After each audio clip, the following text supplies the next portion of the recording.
In the spring of 2014, London was gripped by the shocking murder of Ronald Adair, a respected and wealthy young man, under mysterious and perplexing circumstances. While the police investigation revealed some details to the public, much was kept under wraps due to the strength of the prosecution's case.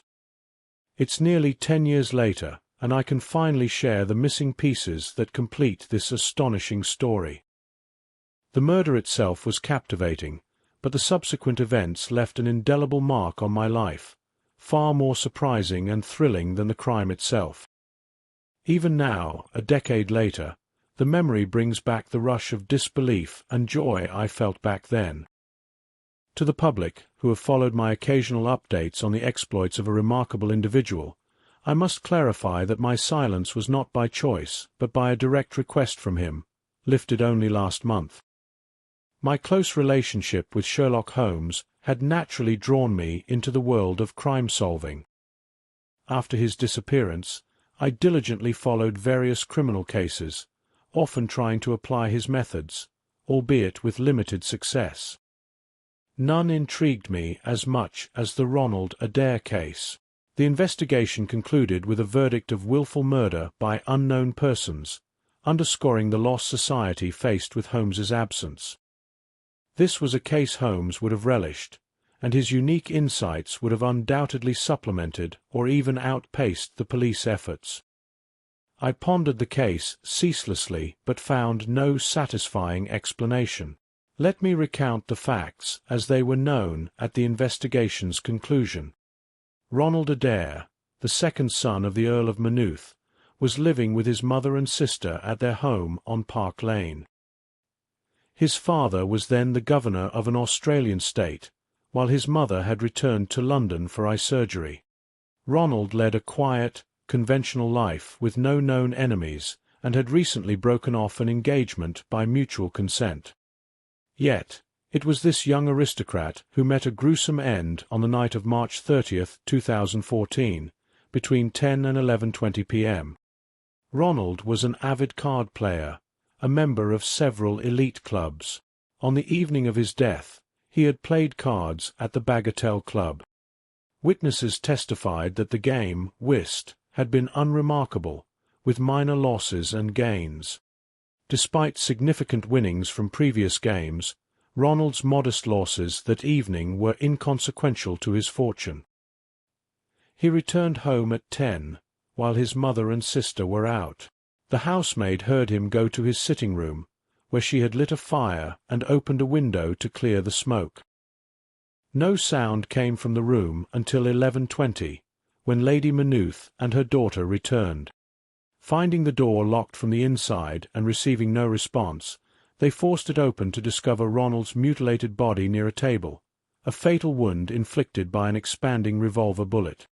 Strangely, no weapon was found, and the table held neatly arranged piles of money and a list of card club associates, indicating he had been calculating his gambling winnings.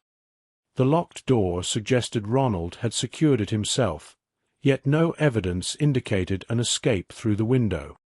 The undisturbed flower bed below the window ruled out a climb or a shot from outside, given the accuracy required for such a shot and the proximity of a busy street. The bullet's path and the lack of a gun left the police baffled. With no apparent motive and nothing stolen, the case was a true mystery. Unable to shake the puzzle from my mind, I visited the crime scene, observing the house and surroundings. I examined the area. I noticed a peculiar, elderly man carrying books, whom I unintentionally collided with. The titles of his books hinted at an eclectic and scholarly interest, and despite his gruff demeanor, I felt compelled to apologize. Later that day, to my astonishment, the old book collector visited my home, apparently to thank me for picking up his books. However, as he spoke, I realized that this wrinkled figure was none other than Sherlock Holmes in disguise. His sudden reappearance shocked me to the core, and it took me several moments to recover from the surprise. Holmes explained his escape from apparent death and the necessity of his deception to dismantle Moriarty's criminal network. His travels and research during his absence were as varied as they were fascinating, from Tibet to France, always staying ahead of his enemies. Holmes had returned to London driven by the curiosity and personal significance of the Park Lane mystery. The case had a personal resonance for him, not only because of its baffling nature, but also because it presented an opportunity to confront the lingering shadows of his greatest adversary, Moriarty. Upon his return, Holmes had already begun to take decisive steps to solve the mystery, employing the same meticulous methods and trusted allies that had made him legendary. He had reconnected with his network of informants, including the Baker Street irregulars, and had resumed his secret correspondences with his brother Mycroft, who provided invaluable intelligence from his position within the government. As we prepared for the night's adventure, Holmes briefed me on the case's finer points with a precision that revealed how deeply he had immersed himself in the details. He explained that he had created a wax bust of himself, a perfect likeness crafted by a master sculptor in Grenoble. This bust was strategically placed in the window of our old Baker Street residence, designed to appear as though Holmes was sitting in his usual chair, absorbed in thought. This decoy was intended to draw out Moriarty's remaining henchman, Colonel Sebastian Moran, a man whose skill with a rifle was unparalleled and whose loyalty to Moriarty had turned into a vendetta against Holmes. Holmes had surmised that Moran would not be able to resist the opportunity to eliminate him once and for all. His theory was confirmed when our stakeout began. We took our positions in an empty house directly opposite our old quarters, a location that provided a clear view of the decoy. The night was tense, the air thick with anticipation. Holmes, ever the master of disguise and deception, had also arranged for Mrs. Hudson to periodically move the bust to create the illusion of activity. Hours passed in silence, broken only by the occasional murmur of passers-by and the distant hum of the city. My heart raced with every flicker of movement in the shadows. Suddenly, we saw a figure moving stealthily towards the house. It was Moran, and his intent was unmistakable. He positioned himself with the practiced ease of a seasoned marksman, his eyes fixed on the illuminated window where the silhouette of Holmes sat.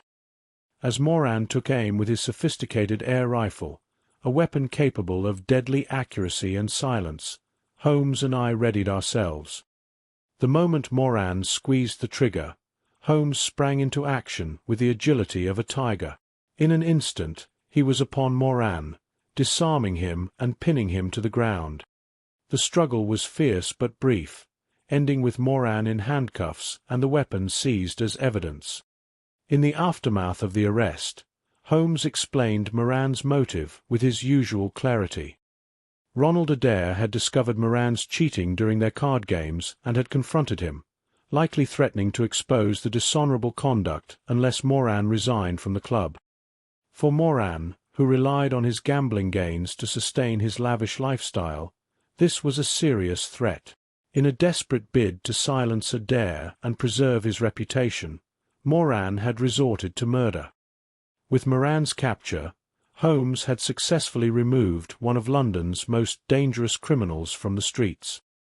This victory not only closed the chapter on the Park Lane mystery, but also allowed Holmes to return to his life's work with renewed vigor.